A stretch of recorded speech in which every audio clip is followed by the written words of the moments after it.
सुनो सुनो मेरी बात सुनो पहले, ध्यान सुनो।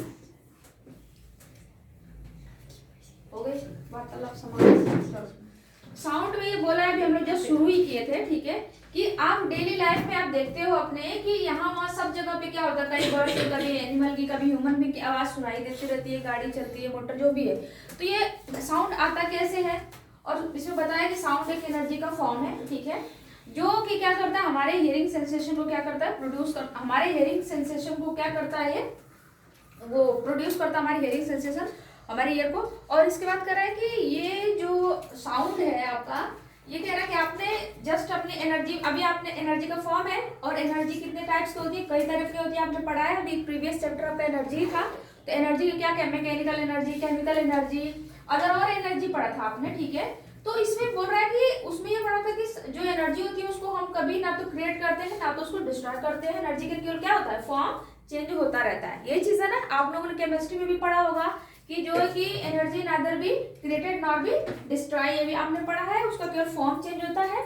जब आप लोग रिएक्शन पढ़ रहे थे कंजर्वेशन ऑफ एनर्जी, तो उसे ही बोलते हैं ना, जब आप एनर्जी को कंजर्व करते हो फिर फॉर्म अदर बदल जाता है, उसका फॉर्म बदलता है। अब इसमें ये कह रहा है कि इस चैप्टर में यही पढ़ने वाले हैं कि साउंड प्रोड्यूस कैसे होता है और कौन कौन से मीडियम में होता है, ठीक है, क्योंकि साउंड को प्रोड्यूस करने के लिए मीडियम की जरूरत पड़ती है। आप लोगों ने क्लास 8 में मीडियम पढ़ा था कि नहीं पढ़ा था, पढ़ा था ना, कि कौन कौन से मीडियम में साउंड ट्रेवल करता है, बताओ आप लोग, जिसको प्रोपोगेशन कहते हो ना, ट्रैवल करने को।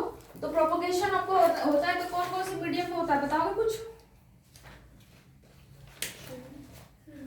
वैक्यूम में ट्रैवल नहीं करता। हाँ, उसमें नहीं करता वैक्यूम, क्योंकि उसमें कोई मीडियम होता ही नहीं है आपका। मीडियम हमारे जो होते हैं ना, जो इसमें आपके जो पार्टिकल्स है, ठीक है, आपने पढ़ा है, मैटर्स पढ़ते हैं ना, 3 स्टेट्स होते हैं उसके, ठीक है, तो वो एक मीडियम का काम करता है साउंड को प्रोड्यूस करने में, ट्रैवल करने में, प्रोपोगेशन करने में। कौन कौन सा, सॉलिड, लिक्विड, गैस होता है, ठीक है। वैक्यूम हमारा कोई भी ऐसा मीडियम प्रेजेंट नहीं होता है, इसलिए उसमें साउंड आपका प्रोड्यूस नहीं होता है, ठीक है।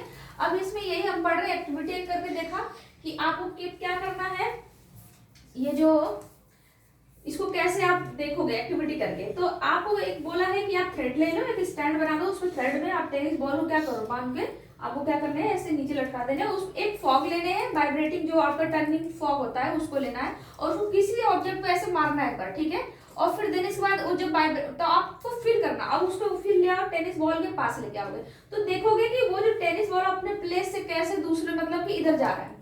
तो अब वो जो इसका क्या मतलब है कि उसमें जो वाइब्रेशन हो रही है, एक तरीके से एनर्जी जो वाइब्रेट हो रही है, जो ना इसमें जब आप किसी चीज पे अदर ऑब्जेक्ट पे मार रहे हैं फॉग को, तो देखोगे आप हाथ में भी कुछ देर तक लगेगा कि हाँ वो कैसे वाइब्रेशन हो रही है। तो उसकी वजह से जब इसके बाद आप चिपकाओगे ना तो ये कुछ मूव करेगा, ठीक है, उसके मूवमेंट में हेल्प करता है। अब ये पार्टिकल्स कैसे मूव करके कैसे साउंड को क्रिएट कर मतलब कि कैरी करते हैं, वही चीज बताने की कोशिश किया है कि एक वाइब्रेटिंग बॉडी क्या करती है, साउंड को प्रोड्यूस करती है, ये चीज कहा गया है। ये फर्स्ट एक्टिविटी थी। सेकेंड एक्टिविटी क्या है, वो भी क्या पढ़ा था आपने, एक ग्लास लेना है, ठीक है, और ग्लास या बीकर ले लेना है, आपको पानी से भर लेना है, ठीक है, और इसके तरह उसको जेंटली टच करना है water surface with one of the कैराकी प्रॉन्ग ऑफ द वाइब्रेटिंग उसको टर्निंग फॉग से, एज शोन फिगर इसमें दिखाया गया। एक भर लो और उसी को क्या करो, वाइब्रेटिंग जो टर्निंग फॉग है उसी से फिर क्या करना है, उसको जेंटली बिल्कुल टच करना है, ठीक है। अब इसके बाद फिर ऑब्जर्व करने के लिए बोला है कि नेक्स्ट डिप द कैराकी prong on the vibrating tuning fork in water as shown. अब फिर क्या करना, पहले ले लेना है, फिर उसको पहले रखना, अब इसके बाद क्या करना, उसको वाटर में टच कराना, ठीक है। फिर क्या करना, observe what happened in both the cases. अब उस दोनों, पहले तो ये नॉर्मली आपने रखा, वाटर से टच नहीं कराया, फिर दूसरे बार में डीप किया आपने वाटर में, ठीक है। अब वो बोल रहा है कि आप देखो ऑब्जर्व क्या कर, discuss with your friend why this happen, ये क्या हो रहा है ऐसा, ठीक है, ऐसा क्या बोला, पहले ग्लास है, वाटर है, टर्निंग फॉग है, इसका कुछ कंक्लूजन निकला है। देखो, वन ऑफ द प्रॉन्ग कह रहा है कि of the vibrating tuning fog touching the water surface. अच्छा बताओ, यहाँ पे इससे आप लोगों को क्या लग रहा है कि जब ऐसे फॉग को तक लिया था उसने ऐसे नॉर्मली रखा था, पानी में भी टच नहीं करा था, लेकिन जब पानी में टच करेगा ऐसा तो उससे कुछ ना कुछ साउंड आपको आएगी, ठीक है, मतलब कुछ आपको साउंड उससे निकलेगा। उसका कहना ये चाह रहा है कि ये भी एक मीडियम है, क्या है, मीडियम है। ये आपका कौन सा मीडियम हो गया, वाटर मीडियम हो गया, लिक्विड मीडियम हो गया, कि इसमें भी कुछ आपके साउंड कहीं ना कहीं कुछ आएगी, ये चीज अभी बता रहा है, अभी एक्टिविटी करा रहा है आपसे। अब चलो आगे पढ़ते हैं, फिर हम ये कंक्लूड करेगा खुद की। ये पहला आपका सॉलिड था, बॉल से जब टेनिस बॉल से टकराया था, ये आपका लिक्विड का हो गया। अब अगर देखते हैं भाई, अब आप रीडिंग करो यहाँ पे, हेडिंग क्या है पे, तो यहाँ पहले तो वो दिखाया था ना फिगर, देखो अच्छा ये पहला फिगर था ना, जरा से इसमें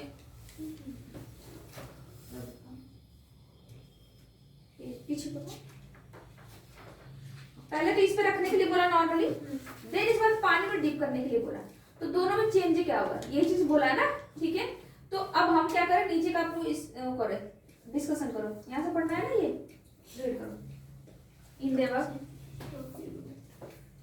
from the above activity, From the above activities, what do you conclude? Can you produce sound without a vibrating object? In the above activities, we have produced sound by striking the tuning fork. We can also produce sound by plucking, scratching, rubbing, blowing, or shaking different objects. As per the above activities, what do we do to the objects?